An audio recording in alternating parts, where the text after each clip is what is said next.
దేశ రాజధాని ఢిల్లీలో ఇవాళ జనసేన కీలక సమావేశం నిర్వహించనుంది. జనసేన అధినేత AP deputy CM Pawan Kalyan అధ్యక్షతన జాతీయ సమగ్రత దృక్పథంతో సేన ప్రస్థానం జాతీయ సమగ్రత పేరుతో ఢిల్లీలోని అశోక హోటల్లో జనసేన విస్తృత స్థాయి సమావేశం ఏర్పాటు చేసింది.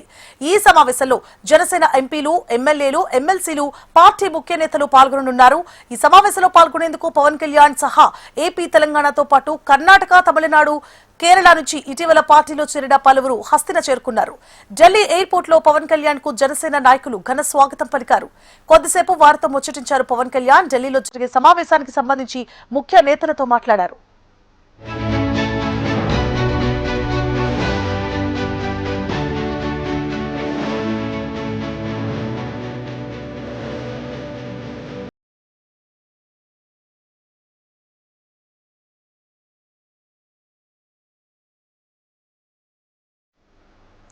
ప్రాంతీయతను విస్మరించని జాతీయవాదం, భాషలను గౌరవించే సాంప్రదాయం, సంస్కృతులను కాపాడే సమాజం వంటి సిద్ధాంతాలను పాటించే పార్టీగా ఈ ప్రత్యేక సమావేశం నిర్వహిస్తున్న జనసేనని ప్రకటించింది.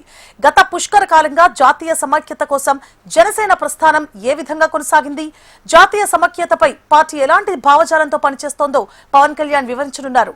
ప్రాంతీయతకు విలువ ఇస్తూనే జాతీయ సమగ్రత కోసం ఒక రాజకీయ పార్టీగా ఎలా నిలబడాలి, వర్తమాన పరిస్థితుల్లో సమైక్యంగా నిలవాల్సిన ఆవశ్యకతతో పాటు జాతీయ రాజకీయాలపై నాయకులకు పవన్ కళ్యాణ్ దిశానిర్దేశం చేయనున్నారు. ఈ సమావేశానికి ముందు జాతీయ యత్న స్మృతి స్థలంలో అమర జవాన్లకు పవన్ కళ్యాణ్ శ్రద్ధాంజలి ఘటించనున్నారు.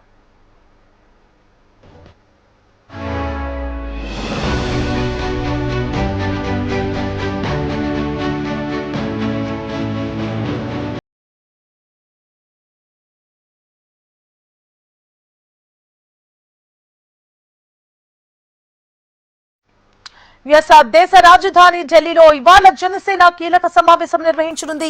జనసేన అధినేత AP deputy CM Pawan Kalyan అధ్యక్షతన జాతీయ సమగ్రత దృక్పథంతో సేన ప్రస్థానం జాతీయ సమగ్రత పేరుతో ఢిల్లీలోని అశోక హోటల్లో జనసేన విస్తృత స్థాయి సమావేశం ఏర్పాటు చేసింది. ఇదే అంశానికి సంబంధించి పూర్తి డీటెయిల్స్ ని మా AP bureau chief Harikishan live లో అందించడానికి సిద్ధంగా ఉన్నారు. Harikishan. Thank you Suvarna and good morning.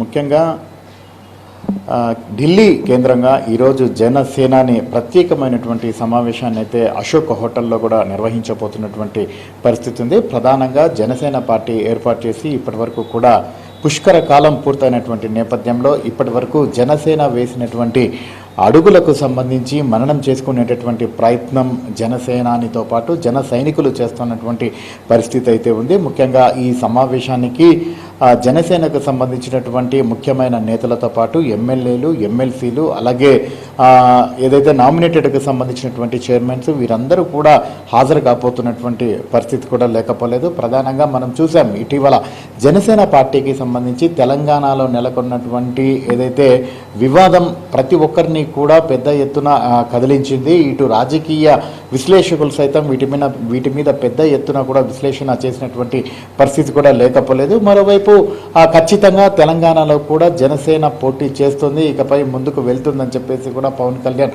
స్వయంగా ప్రకటించినటువంటి నేపథ్యంలో అప్పటి నుంచి కూడా ప్రత్యేకంగా జాతీయత సమైక్యత పైన అలాగే పూర్తిగా సమగ్రంగా చర్చ జరుగుతున్నటువంటి నేపథ్యంలో ఈరోజు ఢిల్లీలో జనసేనాని ఈ సమావేశం ఏర్పాటు చేయడంతో ఒక్కసారిగా అందరి చూపు ఇటు ఢిల్లీ వైపు ఉందని మాత్రం చెప్పుకోక తప్పదు. ప్రధానంగా పార్టీకి సంబంధించి ఇప్పటికే ఒక క్యాడర్ని ఏర్పాటు చేసుకోవాలి, అలాగే సంస్థాగతంగా బలపడాలి అని చెప్పేసి కూడా పూర్తి స్థాయిలో కూడా జనసేన అడుగులు వేస్తోంది. పార్టీ స్టార్ట్ చేసినప్పుడు 2014లో పార్టీ ప్రారంభించినప్పుడు కేవలం ఒక ఉద్యమ పార్టీగా ముందుకు వెళ్ళింది, ఎన్నికల్లో పోటీ చేయలేదు.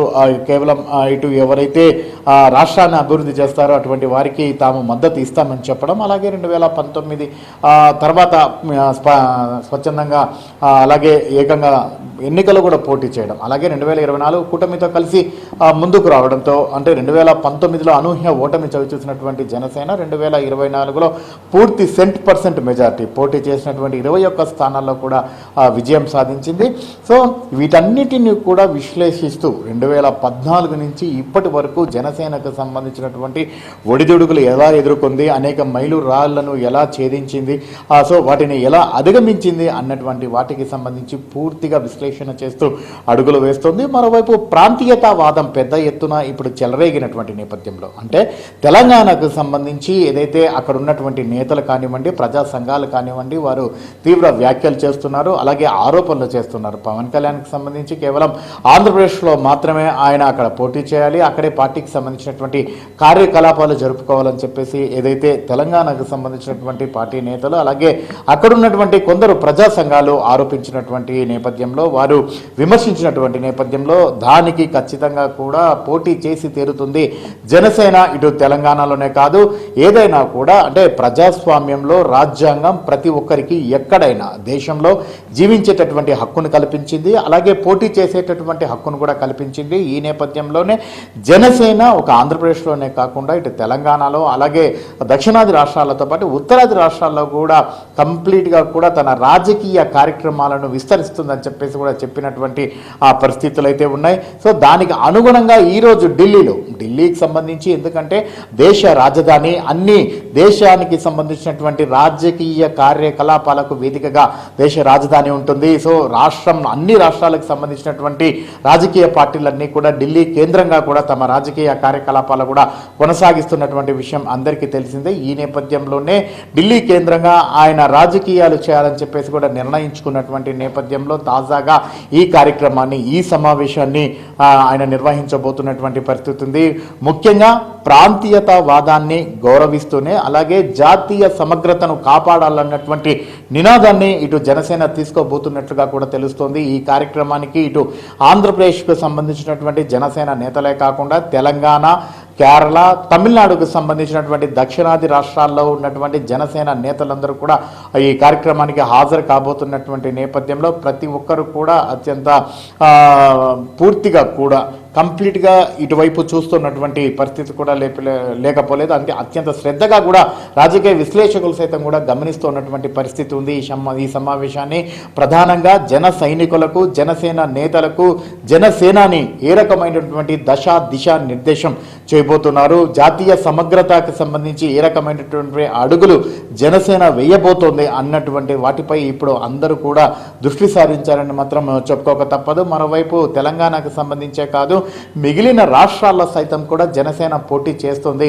ముఖ్యంగా ప్రాంతీయతావాదాన్ని గౌరవిస్తూనే అలాగే జాతీయ సమగ్రతను కాపాడుకునేటువంటి విధంగా అడుగులు వేస్తుందని చెప్పేసి ఇప్పటికే ఆయన చెప్పినటువంటి నేపథ్యంలో ఈ సమావేశం వేదికగా కంప్లీట్గా కూడా ఇటు దేశ ప్రజలకు అలాగే ముఖ్యమైనటువంటి పార్టీలకు అన్నిటి కూడా తాను ఏదైతే చెప్పదలుచుకున్నదో అది చెప్పేటటువంటి అవకాశం ఉంటుంది. ముఖ్యంగా 1:30కు ఈ సమావేశానికి సంబంధించి మంత్రులు ఎవరైతే నాదెండ్ల మనోహర్ పౌర సరఫరాల శాఖ మంత్రి అలాగే టూరిజం శాఖ మంత్రి కందుల దుర్గేష్ వీరిద్దరూ కూడా మీడియా ముందుకు వచ్చి ఈ సమావేశానికి సంబంధించినటువంటి వివరాలను మీడియాకు అందించేటటువంటి అవకాశం అయితే ఉందని మాత్రం చెప్పుకోక తప్పదు.